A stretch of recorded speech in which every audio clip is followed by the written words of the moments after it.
શિવ પુરાણ ભાગ 71। ભગવાન શિવની આજ્ઞાથી સપ્તર્ષિઓનું પાર્વતીના આશ્રમે જઈને શિવે અનુરાગની પરીક્ષા કરવી અને ભગવાનને બધો વૃત્તાંત બનાવી સ્વર્ગ તરફ જવું। બ્રહ્માજી કહે છે, દેવતાઓ પોતાના આશ્રમે ચાલ્યા ગયા પછી પાર્વતીના તપની પરીક્ષા માટે ભગવાન શંકર સમાધિસ્થ થઈ ગયા। તે સ્વયં પોતામાં જ પોતાના પરાત્પર સ્વસ્થ માયારહિત ઉપદ્રવ શૂન્ય સ્વરૂપનું ચિંતન કરવા લાગ્યા। એ જે વસ્તુના રૂપમાં સાક્ષાત ભગવાન મહેશ્વર જ બિરાજમાન છે। એ તા તે દિવસોમાં પાર્વતી બહુ ભારે કઠોર તપસ્યા કરે હતા।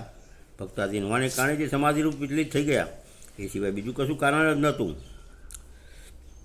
એમના મુખ પર પ્રસન્નતા સવારી હતી તથા તે સૌ પોતાના ભાગ્યને અધિક વખાણ કરતા હતા। એમને આવેલા જોઈને ભગવાન શિવના નેત્ર પ્રસન્નતાથી પ્રફુલ્લ કમળની જેમ ખીલી ઉઠ્યા અને તે હસતા બોલ્યા, હે તાત સપ્તર્ષિઓ, તમે સૌ મારા હિતકારીને સંપૂર્ણ વસ્તુને જાણવામાં નિપુણ છો, તેથી શીઘ્ર જ મારી વાત સાંભળો।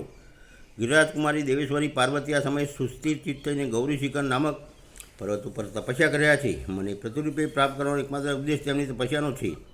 હે બીજો આ સમયે કેવળ શક્તિઓ તેમની સેવા છે। મારા સિવાય બીજી કોઈ સમજ કામનાનો પરિત્યાગ કરીને એક ઉત્તમ નીચે પર પહોંચી ચૂક્યા છે। હે મુનિવરો, તમે બધા મારી આજ્ઞાથી ત્યાં જાઓ અને હૃદયથી એમની દૃઢતાની પરીક્ષા કરો। ત્યાં જઈને તમારે સર્વથા શાલિત્વાદ તો રહે છે। ભગવાન શંકરની આજ્ઞા મેળવીને તે સાતે ઋષિઓ તત્વ જે સ્થળ પર જઈ ચડ્યા જ્યાં દીપ્તિમતી જગત માતા પાર્વતી બિરાજમાન હતા। સપ્ત ઋષિઓ ત્યાં શિવાની તપસ્યાની મૂર્તિમાં બીજી સિદ્ધિની સમાન જોઈને એમનું તેજ મહાન હતું, તે પોતાના ઉત્તમ તેજથી પ્રકાશિત થઈ રહ્યા હતા। તે ઉત્તમ વ્રતધારી સપ્તર્ષિઓ એમના મનમાં પ્રણામ કર્યા અને એમના દ્વારા વિશેષતા પૂજિત થઈને તેમણે મસ્તક નવાને આ રીતે કહેવા માંડ્યું, હે દેવી, કે તમારી આ વાત સાંભળો, તમે એ જાણવા ઈચ્છે છીએ કે તમે શા માટે તપસ્યા કરો છો અને આ તપસ્યા દ્વારા કયા દેવતાનું કયા પ્રકારનું ફળ ચાહો છો। એ દ્વિજોના આવા પ્રકારના પ્રશ્ન કુમારી દેવી સિવાય એમની સામે ગોપનીય હોવા છતાં પણ સાચી વાત કરી દીધી। પાર્વતી બોલ્યા, હે મુનીશ્વર, તમે લોકો પ્રસન્નતાપૂર્વક હૃદયથી મારી વાત સાંભળો। મેં મારી પોતાની બુદ્ધિથી અનુચિંત છે એવો મારો વિચાર હું આપની સામે પ્રગટ કરું છું।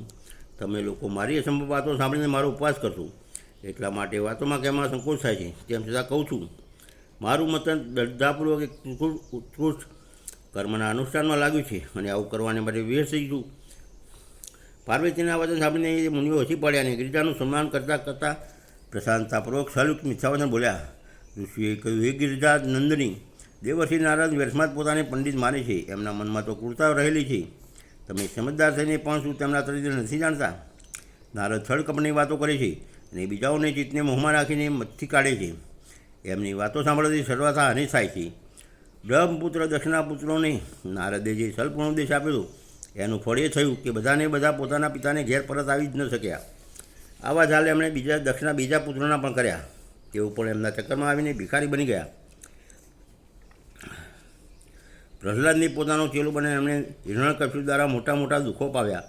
એ નારદજી તો હંમેશા બીજાની બુદ્ધિમાં ભેદ પેદા કર્યા કરે છે। નારદજી સાંભળવી ગમે તેવી પોતાની વિદ્યા જેમને સંભળાવે છે તે પોતાનું ઘર છોડીને તત્કાળ ભીખ માગવા લાગે છે। હે બાલે, તમે જેમને માટે આ ભારે તપસ્યા કરશો તો રુદ્ર ઉદાસી, નિર્વિકાર અને કામના શત્રુ છે, એમાં સંશય નથી। એ અમાંગાલિક કે વસ્તુથી યુક્ત શરીર પણ ધારણ કરે છે। લજ્જાને તો તિલાંજલિ આપી દીધી નથી, તો એમને ઘર કે નથી દ્વાર, તે કયા મુકુળમાં ઉત્પન્ન થયા છે એની જ કોઈને ખબર નથી। કુચ્છિત ધારણ કરીને ભૂતોતા પ્રેત વગેરેથી સાથે રહે છે। હે દેવેશ્વરી, હે ગિરિજાનંદી, તમે વિચાર કરો કે આવા પતિને મેળવીને તમને કયું સુખ મળશે? પહેલાં રુદ્રે બુદ્ધિથી ખૂબ વિચાર કરીને સાધ્વી સતી સાથે લગ્ન કર્યું હતું, પરંતુ એ તો એવા મૂળ છે કે થોડા દિવસ પણ એમની સાથે નિર્વાહ કરી શક્યા નહીં। એ બિચારીને એમ તેમ દોષ દઈને એમણે તેનો ત્યાગ કર્યો અને સ્વયં સ્વતંત્ર થઈને પોતે નિષ્કળ અને શોકરહિત ધ્યાન કરતાં કરતાં એમાં જ સુખપૂર્વક રમી રહ્યા છે।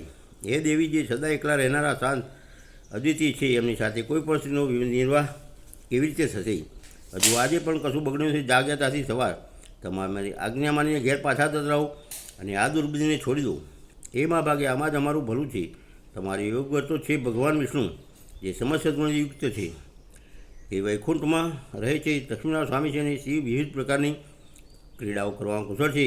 એમની સાથે તમારું લગ્ન કરી દઈશું અને એ લગ્ન માટે તમારે સબળ સુખોને આપનાર છે। બ્રહ્માજી કહે છે, નારદ, ઋષિઓની વાત સાંભળીને જગદમાં પાર્વતી હસી પડ્યા અને ફરીથી પુનઃ એ વિશારદ મુનિઓને કહેવા લાગ્યા। પાર્વતી કહે, હે મુનીશ્વર, તમે તમારી સમજ પ્રમાણે ઠીક જ કહ્યું છે, પરંતુ હે દ્વિજો, મારી હેઠ પણ છૂટવાની નથી। આ મારું શરીર પર્વતથી ઉત્પન્ન થવાને કારણે મારામાં સ્વાભાવિક કઠોરતા વિદ્યમાન છે। પોતાની બુદ્ધિથી આવું વિચાર કરીને તમે લોકોને તપસ્યા કરવાથી લોકોનું કષ્ટ ન કરશો। વાક્ય ઉપદેશ વાક્ય માટે પરમ હિતકારક છે, તેથી હું તેને ક્યારેય છોડવાની નથી। વેદ વેદતા પણ એ માને છે કે ગુરુજીનું વચન હિતકારક હોય છે, ગુરુઓનું વચન સત્ય હોય છે, એવો જ એમનો જડ વિચાર છે. એવાને આલોકમાતા પરલોકમાં પરમ સુખ પ્રાપ્તિ થાય છે અને દુઃખ ક્યારેય થતું જ નથી. ગુરુનું વચન સત્ય હોય છે આવો વિચાર જેમના હૃદયમાં નથી એમને આ લોકમાં અને પરલોકમાં પણ દુઃખની જ પ્રાપ્તિ થાય છે. તમે એ ઠીક જ કહ્યું છે કે ભગવાન વિષ્ણુ સદગુણના ધામ લીલાવે રહે છે, સાથે જ આપે સદાશિવનો નિર્ગુણ ગયા છે. એમાં જે કારણ છે હું બતાવું છું. ભગવાન શિવ સાક્ષાત પરમ બ્રહ્મ છે, તેથી જ તે નિર્વિકાર છે. તે કેવળ ભક્તોને માટે શરીર પણ ધારણ કરે છે, તેમ છતાં પણ લૌકિકી પ્રભુતાને દેખાડવા ઈચ્છતા નથી. તેથી પરમહંસોની જે પ્રિય ગતિ છે એને જે ધારણ કરે છે, કેમ કે તે ભગવાન શંભુ પરમ આનંદમય છે, એટલે અદ્ભુત રૂપ રહે છે. માયાથી લિપ્ત જીવોને જ ભૂષણ વગેરેની રૂચિ થયા કરે છે. બ્રહ્મને નિધિ પ્રભુ ગુણાતીત જન્મમાં માયા રહિત અલક્ષ્ય ગતિ અને વિરાટ છે. હે દ્વિજો, ભગવાન શંભુ કોઈ વિશેષ ધર્મ અથવા જાતિ વગેરેને કારણે કોઈ પર અનુગ્રહ કરતા નથી. હું ગુરુની કૃપાથી શિવને યથાર્થ રૂપે જાણું છું.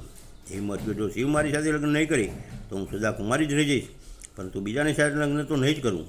આ હું સાચે સાચું જણાવી રહી છું. બ્રહ્માજી કહે છે, એ નારદ આવું કહીને મુનિઓએ પ્રણામ કરીને ગિરિરાજ કુમારી પાર્વતી નિર્વિકારથી પ્રભુનું સ્મરણ કરતાં કરતાં ચૂપ થઈ ગયા. આ રીતે ગિરિજાનો એ ઉત્તમ નિશ્ચય જાણીને તે સપ્તર્ષિ પણ એમનો જય જયકાર કરવા લાગ્યા અને એમણે પાર્વતીને ઉત્તમ આશીર્વાદ આપ્યા.